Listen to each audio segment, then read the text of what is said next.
festive greetings to everybody, unless you're watching this in January or February. I don't know when it's going to go out, but Christmas is coming. What is it? Whatever you're passing to him, because he's getting his dinner. Go on, you're all right. You're absolutely fine. What is it he's having? Just zoom in there. Look at that. I forgot that's to... Paul. Oh, getting looked after. Anyway, oh, look at that. Back to the shoes. Okay.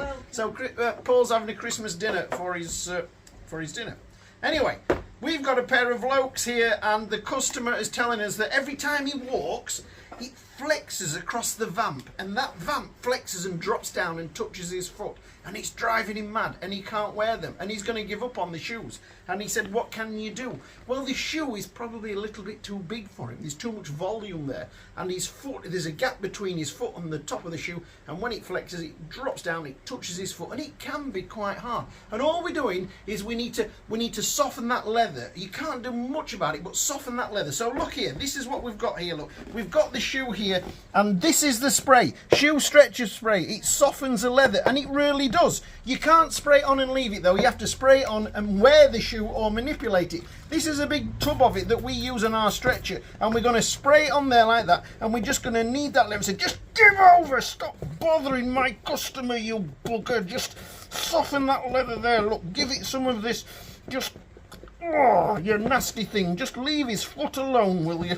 Can you just soften? And all we're trying to do is take a little bit of the strength out of that Vamp leather there, so that when it flexes, it might just be persuaded to flex in a slightly different way, which allows him to wear the shoe. So we're going to put some inside there like that. We're going to put lots on the outside, and while you're sat there watching Coronation Street or Emmerdale, you're just going to be manipulating that leather and trying to soften it up a little bit, and it will. I promise you it will.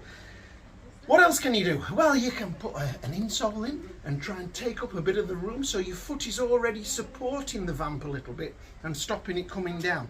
It is a problem.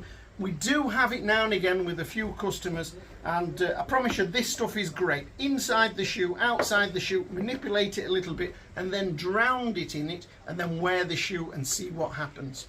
I've just put my hand inside the other shoe, and our customer has fired this up with the gaffer tape. Look, oh, you know, that really must have been bothering him. He's had some gaffer tape in there and trying to stop any of these raw edges catching him. What's in that one? Oh, there's bits of plaster and all sorts. So he's really been trying to get these to work. And what he's got to do really is just get this leather nice and soft. So yeah, gaffer tape, not the best idea. Insole usually just to lift your foot up a little bit, but yeah, don't bother with the gaffer tape.